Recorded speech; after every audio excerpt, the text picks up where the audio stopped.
O Monarquista, a maior loja de artigos históricos do Brasil. Acesse www.omonarquista.com.br. Olá amigos, tudo bem? Sejam muito bem-vindos. Este é o seu canal PH Vox e eu sou o correspondente internacional Ivan Kleber, diretamente do Reino Unido. Então, a pauta de hoje será a Coreia do Norte. Vocês acharam que a gente tinha esquecido a Coreia do Norte, né? Não é bem assim. Na verdade, estou já há algumas semanas trabalhando para fazer esse vídeo, né? Com as informações que a gente consegue trazer, então, especialmente da Coreia do Sul, que é quem hoje filtra, juntamente com os Estados Unidos, as informações que chegam até o ocidente da Coreia do Norte. O que tudo indica, nós estamos passando por uma troca de poder no país. Isso já não aconteceu, então nós achamos relevante e importante fazermos essa atualização. Mas antes de passarmos para a nossa pauta, eu gostaria de fazer alguns convites. Caso você não seja inscrito no canal, eu gostaria de convidá-lo a se inscrever no canal e ative o sininho, assim você estará sempre recebendo as notificações, não é? Também, caso você queira contribuir de uma forma mais direta com o canal, você pode se tornar membro do canal. Isso mesmo, assim você estará participando de alguns sorteios no sábado de manhã. Na verdade, tem sorteio todo o sábado de manhã, viu? Lá na análise da semana com meu amigo Paulo Henrique Araújo, às 10 horas da manhã. E também irá fazer parte do grupo Telegram, onde eu, Braz Oscar, Paulo Henrique Araújo e o Sr. Sepúlveda fizemos parte. Muito do que já foi conversado lá no grupo acabou virando pauta aqui para o canal. Então seja bem-vindo. E também gostaria de convidá-lo a visitar a livraria PH Vox. O banner deve estar aparecendo em algum lugar aqui embaixo, não é? Ficam todos convidados, então.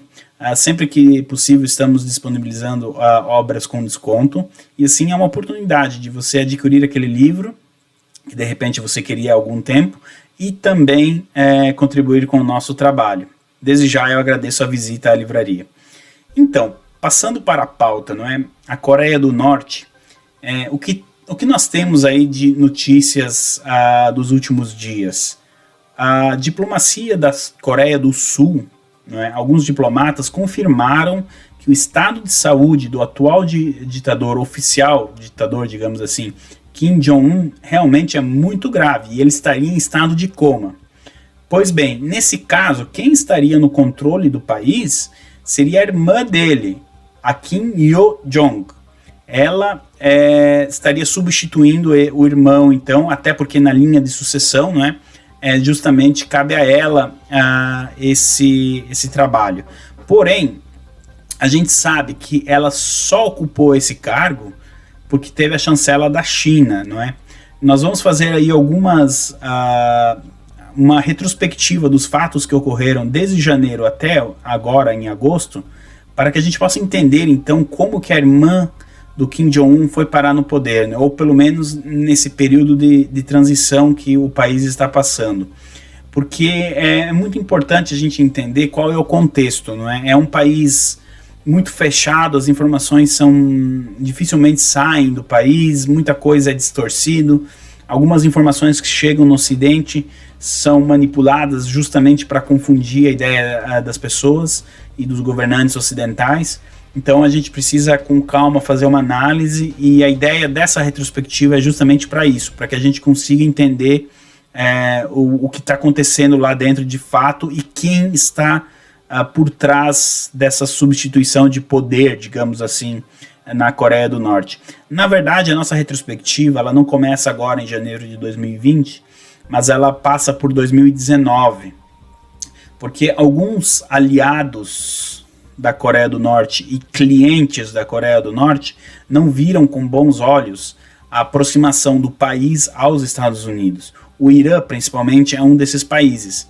Pois bem, a China também não gostou muito dessa aproximação da Coreia do Norte aos Estados Unidos. Vale lembrar que coisa de 1 ano, 2 atrás, o Donald Trump, presidente americano, foi lá e atravessou aquela que é considerada a fronteira mais perigosa do mundo entre a Coreia do Sul e a Coreia do Norte. Ele foi lá pessoalmente cumprimentar o ditador Kim Jong-un. Essa aproximação não foi muito bem vista, como eu disse, pelo Irã e principalmente pela China. Então, de alguma maneira, a China já estava trabalhando para a substituição do ditador. Pois bem, em janeiro aconteceu um fato que pode ter acelerado essa troca de poder no país. A morte do general Soleimani, do general iraniano Soleimani, pode ter então acelerado o processo de troca de poder na Coreia do Norte. Por que isso? O general Soleimani era quem fazia a articulação entre grupos terroristas do Oriente Médio e a Coreia do Norte, em troca de armamento.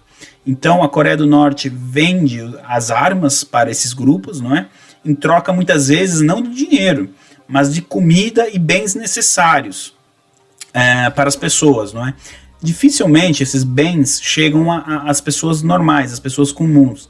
Geralmente isso ficava, pelo menos, com o pessoal ali mais próximo ao ditador, não é? Aos generais mais próximo, a família dos generais, enfim, aquele 1% do comando militar que governa o país, não é? Encabeçado pelo Kim Jong-un. Com a morte do general Soleimani, esse comércio ele foi interrompido, ficou mais difícil de fazer a conexão entre esses grupos e a Coreia do Norte. O general Soleimani, ele muitas vezes não participava diretamente das negociações, mas para alguns grupos terroristas e para a Coreia do Norte bastava a chancela dele e o negócio era feito. Quem se ocupava também da parte logística, onde as armas seriam entregues e a mercadoria, enfim, muitas vezes era o general Soleimani ou alguém designado por ele. Com a morte do general, então, não houve mais esse intercâmbio. Tanto que nós temos informações, a morte dele aconteceu no comecinho de janeiro, né?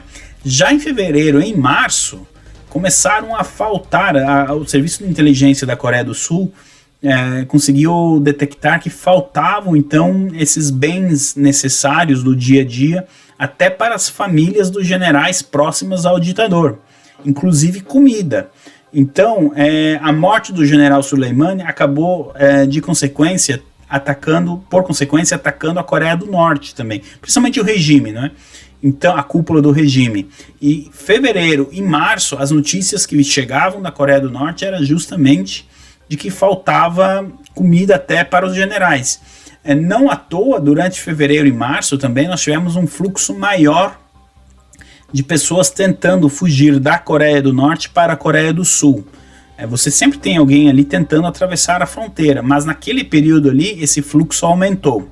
Pois bem, agora nós chegamos num ponto importante desse contexto, não é? Dessa nossa retrospectiva, digamos assim, que é o mês de abril. Quem acompanha aqui o canal, enfim, acompanha o noticiário da Coreia do Norte, vai lembrar que em abril alguns sites bastante importantes nos Estados Unidos chegaram até a noticiar a morte do Kim Jong-un, não é? Ele desapareceu, ficou 2 semanas sem notícia, sem nenhum cumprimento de agenda oficial, enfim. E então ali chegou a informação no Ocidente de que ele estaria morto. Pois bem, o regime até agora ainda não confirmou isso. Mas o que nós sabemos é que desde abril para cá, a irmã dele, a Kim Yo-jong, vem ganhando muito poder dentro do partido. Nós também temos a informação de que a China enviou 2 médicos e um membro do Partido Comunista Chinês de Pequim para Pyongyang, que é a capital da Coreia do Norte, né? Com o intuito, a ideia era de cuidar da saúde do Kim Jong-un, mas na verdade isso não aconteceu. Esses 2 médicos nunca chegaram nem perto do Kim Jong-un. E esse terceiro membro da viagem, aí, essa importante pessoa do Partido Comunista Chinês, fez uma reunião de 4 horas com a cúpula do Partido Comunista da Coreia do Norte, e a irmã do Kim Jong-un estava presente nesta reunião. O Serviço de Inteligência da Coreia do Sul conseguiu então as informações a respeito dessa reunião. Inclusive a gente sabe o tempo, por isso que eu sei que o tempo da reunião foi de aproximadamente 4 horas, o que absolutamente até não é normal. As reuniões deles costumam durar mais. essa até que 4 horas foi rápida. Bom, está de fato que depois dessa reunião, então, a Kim Yo-jong começou a ganhar poder ali dentro do país, não é? Nós tivemos depois de abril para cá algumas aparições do irmão dela, mas fica muito visível nas aparições de que pode até ser um sósia que apareceu ali, que não é ele, porque realmente até os dentes, enfim, tá muito diferente do Kim Jong-un, não é? Mas é muito difícil a gente fazer essa afirmação. O fato é que quem então tem assinado os documentos e quem tem tomado algumas iniciativas é a irmã dele, a Kim Yo-jong. Um fato que comprova isso foi em junho, quando a Coreia do Norte rompeu ligações com a Coreia do Sul. Muito do avanço que o Trump fez nos últimos 2-3 anos foram rompidos agora entre junho e julho desse ano. E aí sim, não é questão de especulação, de espionagem. Quem deu a ordem foi a irmã do Kim Jong-un. A Coreia do Sul confirma isso e a Coreia do Norte também não desmentiu. Por exemplo, havia uma torre de comunicação entre as duas Coreias. Todo dia, 2 vezes por dia, essas torres conversavam, não é, por telefone. Uma vez às 9 da manhã e a outra às 5:30 da tarde.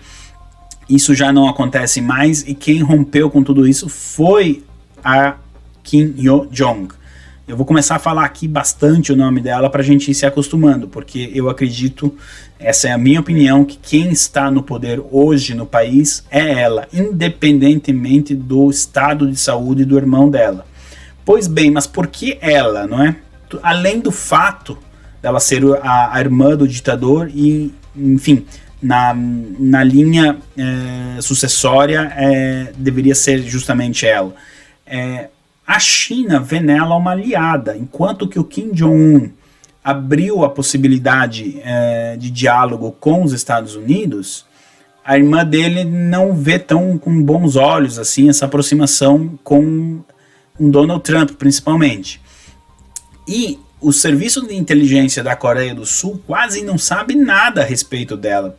Só para a gente ter uma ideia, os serviços de inteligência, tanto da Coreia do Sul quanto dos Estados Unidos, sequer sabem a idade dela. Eles presumem que ela tem 33 anos. Eles presumem que há 5 ou 6 anos atrás ela teve um filho, mas ninguém consegue confirmar nada. A única coisa que se sabe é que ela é casada com o filho de um general. Esse general é o terceiro mais importante, o segundo ali na linha de comando do partido. Então ela casou com alguém que era muito próxima, enfim, da cúpula toda ali já. Isso aí provavelmente quem organizou foi o pai dela antes de 2011, né, quando ele faleceu.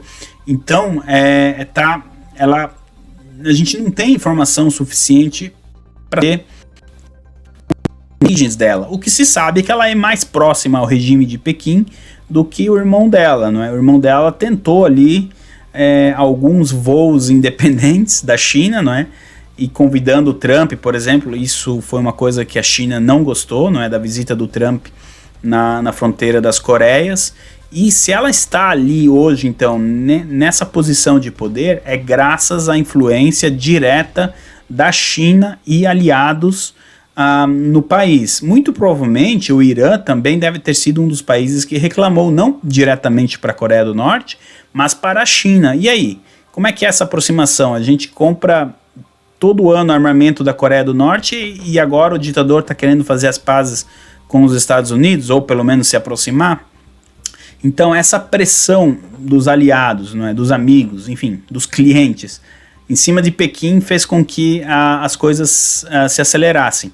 A morte do general Soleimani, então, foi importante porque, como eu disse, começaram a faltar bens até para os generais próximos, não é? Isso, então, acabou acelerando aí essa troca de poder. Bom, o fato é que, independente, como eu falei, do estado de saúde dele, quem está dando as cartas na Coreia do Norte é a irmã dele. Isso é um fato e, repito, ela só está ali porque foi a China que colocou ela ali.